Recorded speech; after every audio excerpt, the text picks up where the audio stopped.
ভাই দেখেন কারওয়ান বাজারে বিএনপি পোলাপান মায়ের শেষ করে দিল কারওয়ান বাজারের ব্যবসায়ীরা।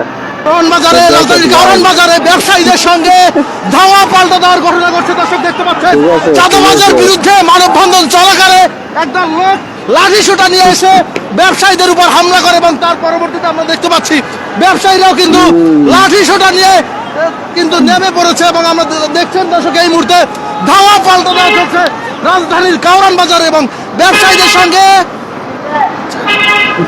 চাঁদাবাজির বিরুদ্ধে ব্যবসায়ীরা কিন্তু একটি মানববন্ধন করছিল কিছুক্ষণ আগে এবং সেই ঘটনায় সেই মানববন্ধনে লাঠিসোঁটা সহ হামলা করে একটি গ্রুপ এবং সেই হামলার পরই আমরা দেখতে পাচ্ছি লাঠিসোঁটা সহ ব্যবসায়ীরা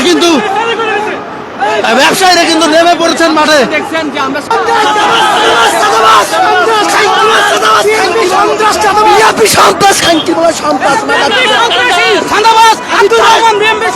আমি তারেক রহমান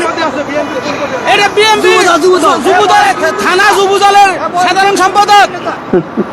যুবদলের সাধারণ সম্পাদক আব্দুর রহমান বহিষ্কৃত নেতা করে দিয়ে এরপরে বিএনপি দাবর দিয়ে কাজ করতেছে। বিএনপির উপ হাইকমান্ডের কাছে আবেদন করতেছি, তারেক রহমানের কাছে আবেদন করতেছি এই সন্ত্রাসী চাঁদাবাজরে বার করে দেওয়ার জন্য।